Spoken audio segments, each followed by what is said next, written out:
Good morning. I'm Vimala, and today is Tuesday, February the 15th. So, we're getting closer to spring.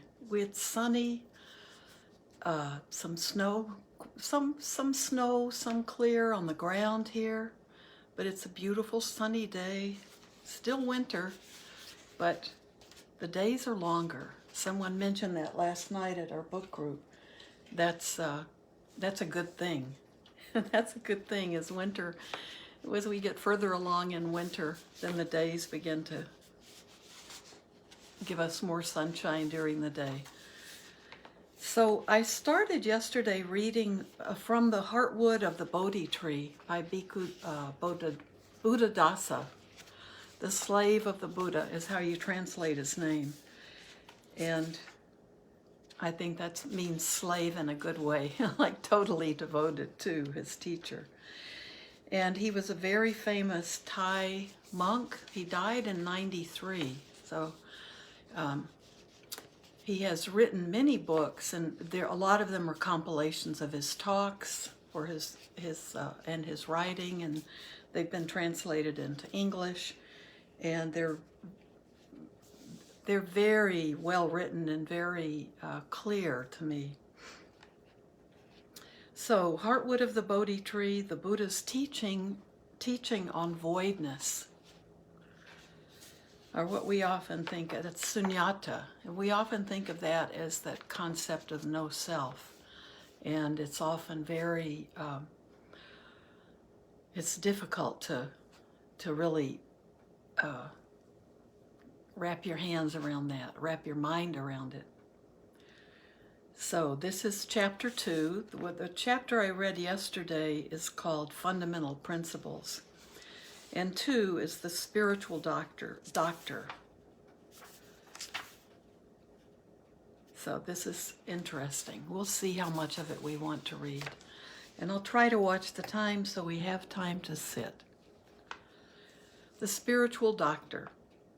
In the commentaries, and these are the books that are just explaining in more detail the teachings of the Buddha is called the spiritual doctor because he cures the illness of the spirit. Following some of the Buddha's teachings and their subsequent explanations in the commentaries, there arose a distinction between two kinds of disease, physical disease and mental disease. In these texts, the term mental disease does not have the same meaning that it has today. That's important. It's not what we think of as mental health. In the time of the Buddha, mental disease referred to an illness of view, understanding, a ditthi. When we talk about right view, it's samaditi. So it's right view. An illness of view would mean wrong view or some distortion of a view, an understanding of truth. So mental disease, in the time of the Buddha, mental disease referred to an illness of view or understanding or defilement and craving. These days, however, it refers to ordinary mental ailments that have their base in the body and are mixed up with physical disease. To prevent differences in terminology from hindering our understanding of the term illness of the spirit, I would like to introduce a third term.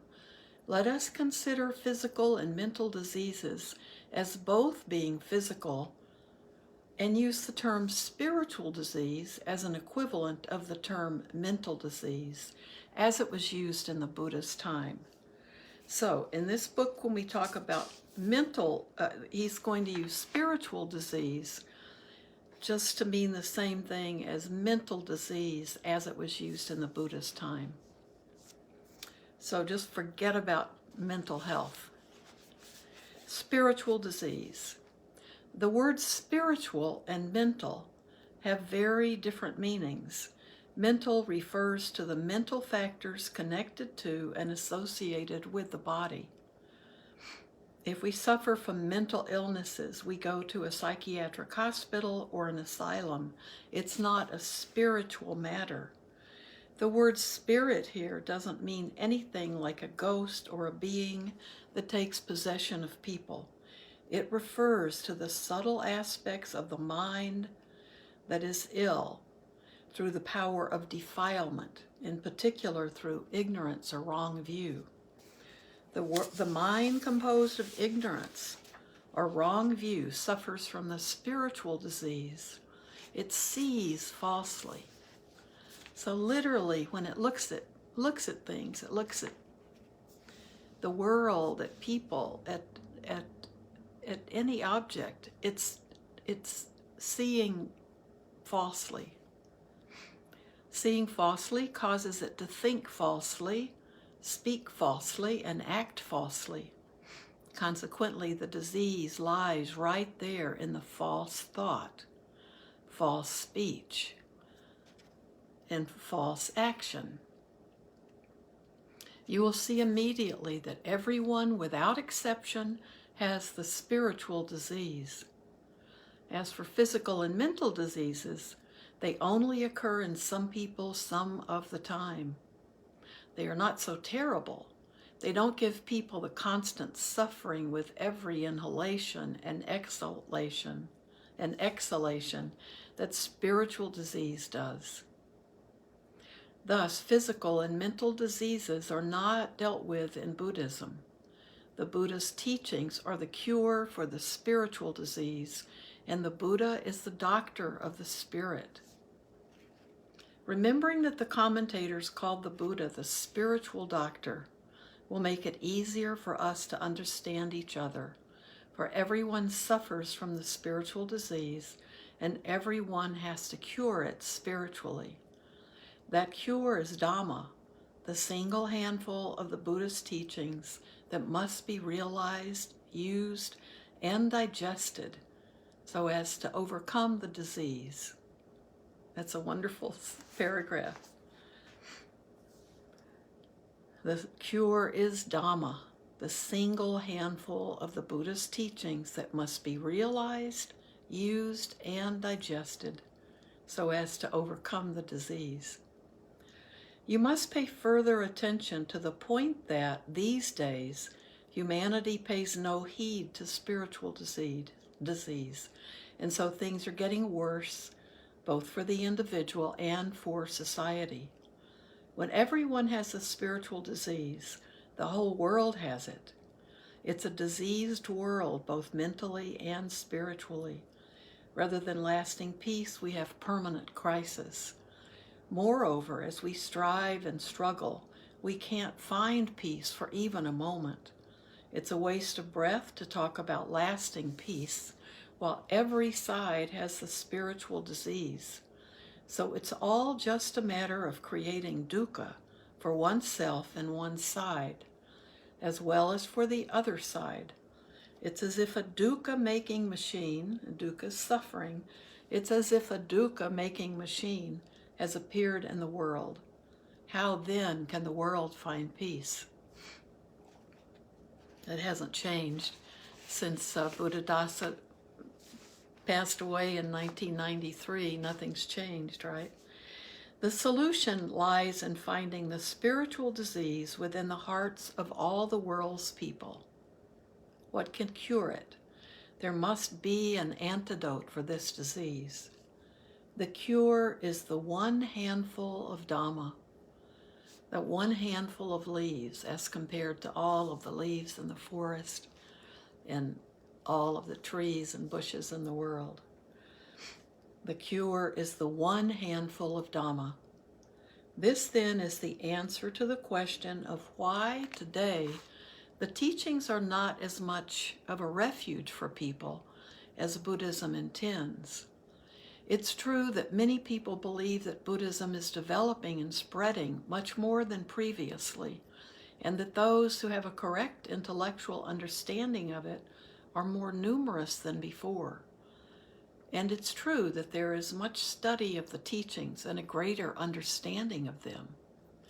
However, if we don't realize that we have the spiritual disease, how will we take the teachings and make use of them? If we don't realize that we are ill, We won't go to see the doctor, and we won't take any medicine. For the most part, people don't see their illness and merely develop a fad for collecting medicine.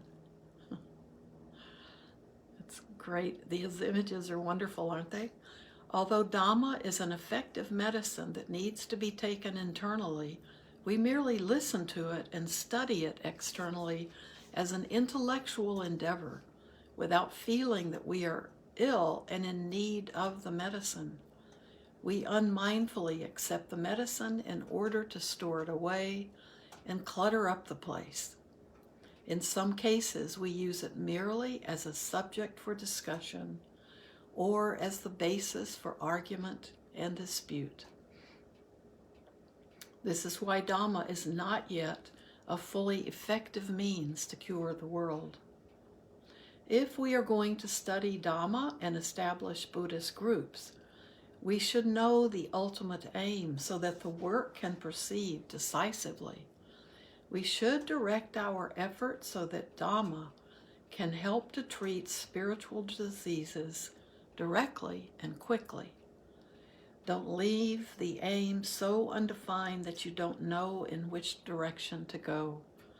Let there be just one handful of sacred nectar. Used correctly and used decisively, then our Buddhist practice will be truly beneficial and above ridicule. These are wonderful words. I think he's saying we should direct our effort so that Dhamma can help to treat spiritual diseases directly and quickly. Don't leave the aim so undefined that you don't know in which direction to go.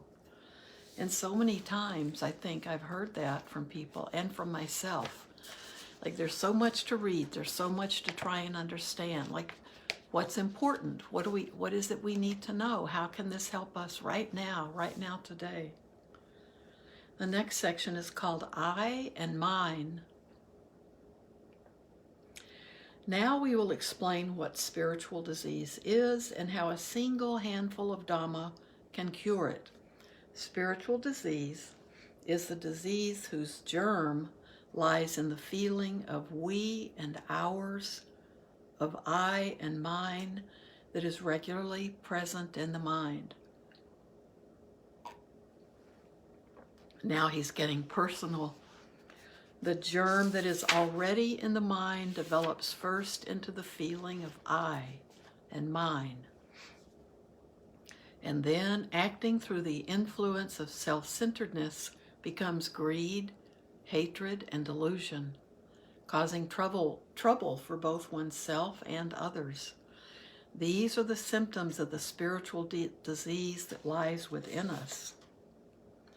To remember it easily, you can call it the disease of I and mine. Every one of us has the disease of I and mine.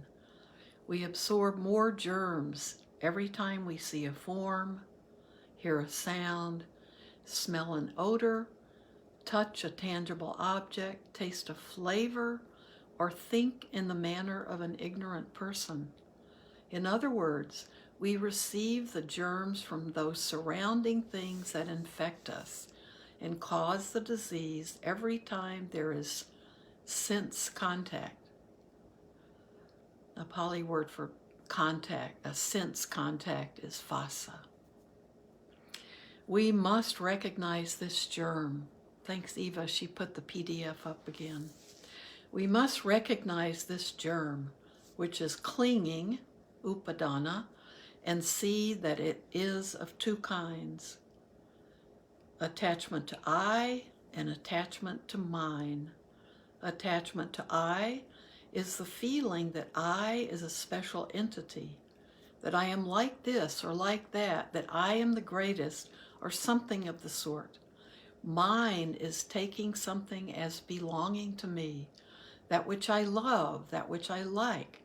Even that which we hate is regarded as my enemy. All this is called mine. So even those negative things we take on as belonging to us, that's a good thing to think about. Do we want to This is my enemy. This is my problem. This is my... Whew. That sounds like a burden, doesn't it? In the Pali language, I is atta and mine is attaniya. Atta and attaniya. As an alternative, we may use the terms generally used in Indian philosophy.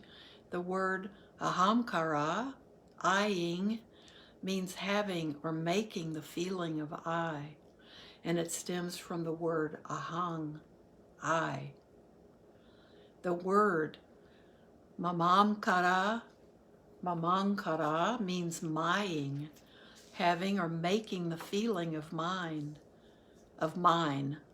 and it stems from the word mama, mine. So we can make the feeling of I, and we can make the feeling of mind. We're creating that within us.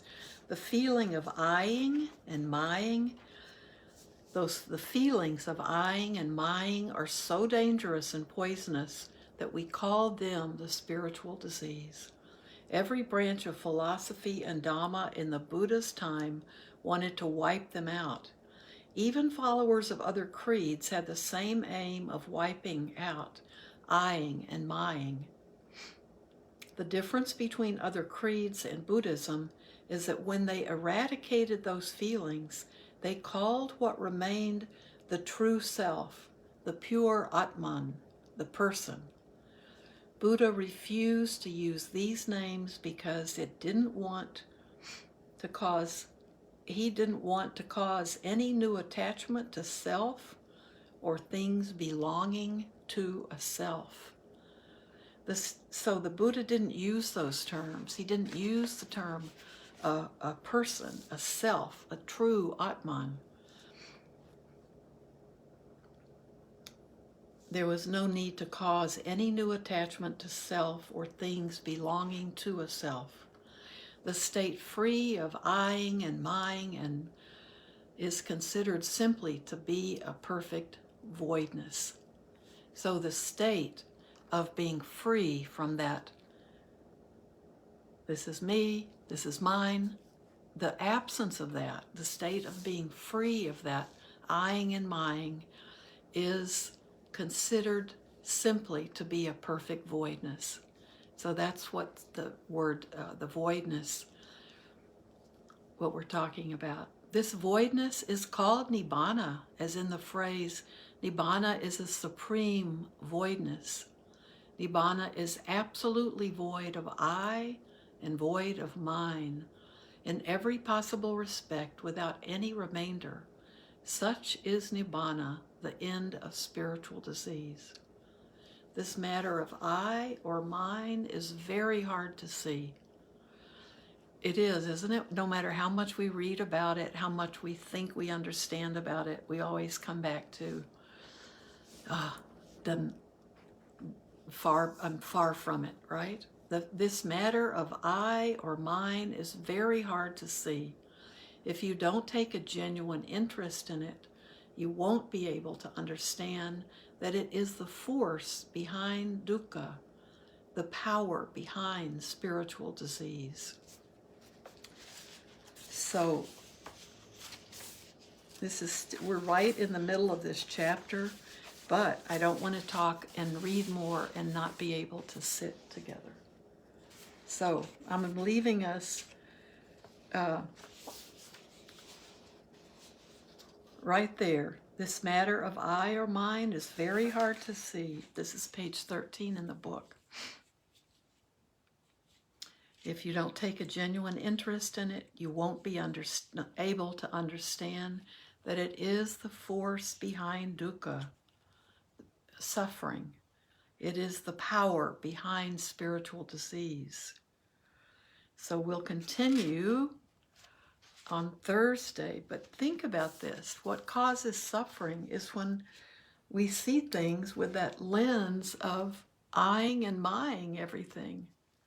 So this is my problem. This is my This is my area of control. These are my children, my husband, my family. This is my enemy.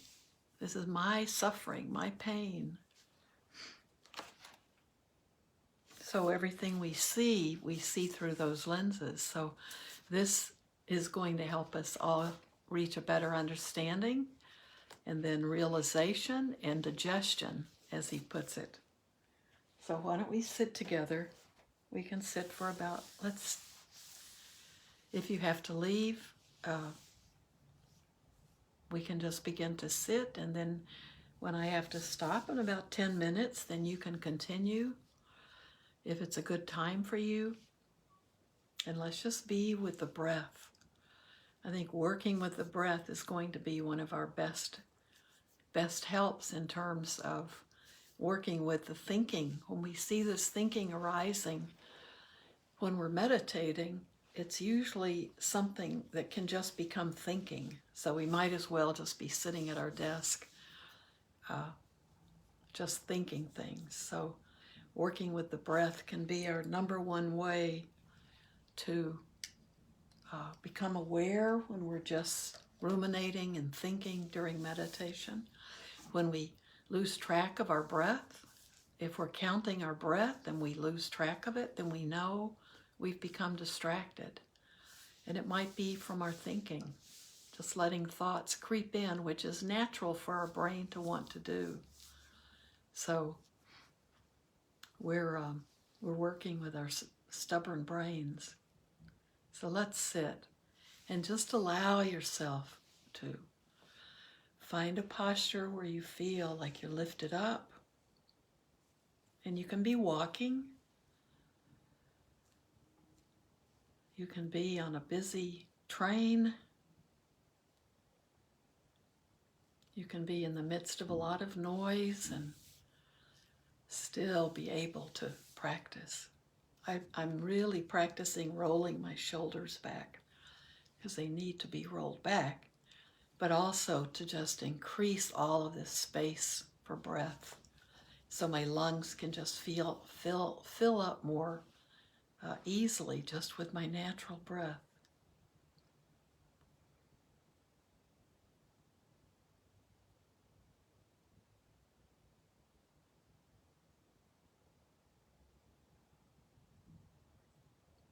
Remember, it's okay to count the breath, and that way you know when you forget the number you're on, then you know, let's start over because something distracted you. It might be a sound, it might be a fragrance or a smell. It could be maybe a change in the temperature or a breeze blowing in your face or becoming stuffy, and it affects how your skin feels. You might suddenly have something that you really need to scratch.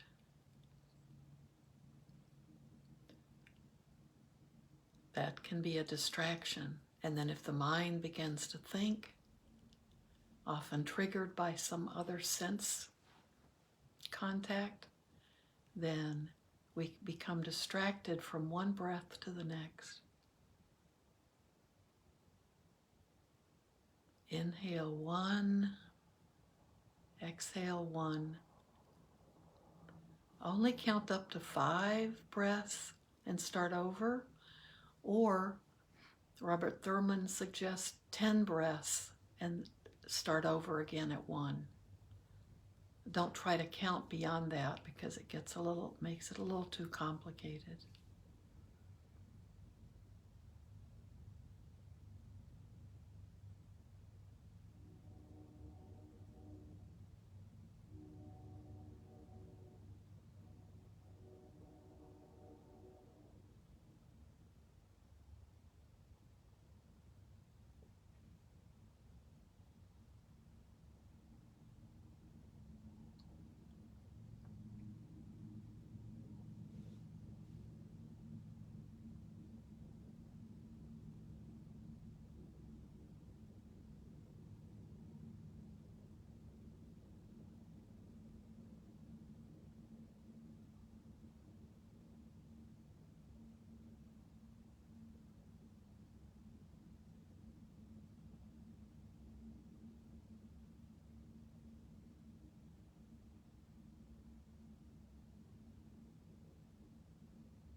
Keep relaxing, keep staying with your breath.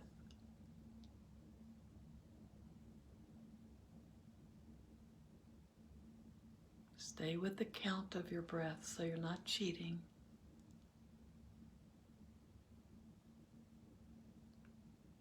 And if you become distracted and lose count, then start over again.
Stay with your breath.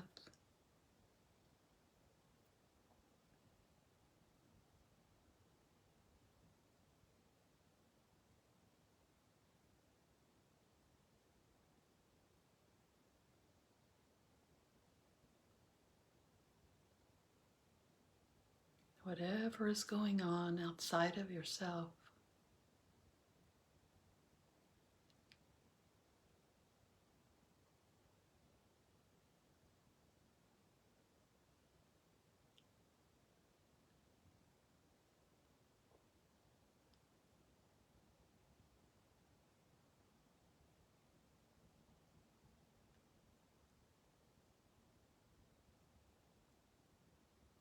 be aware of it and let it go.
As we end our time together, may all of you be well and happy and at peace today.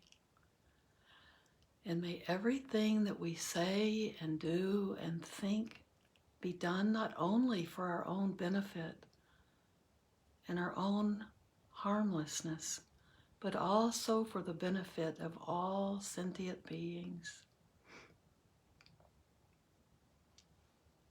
Thank you. So I'll be with you Thursday, and maybe we'll complete chapter 2. See you then. It's good to see all of you. Bye-bye.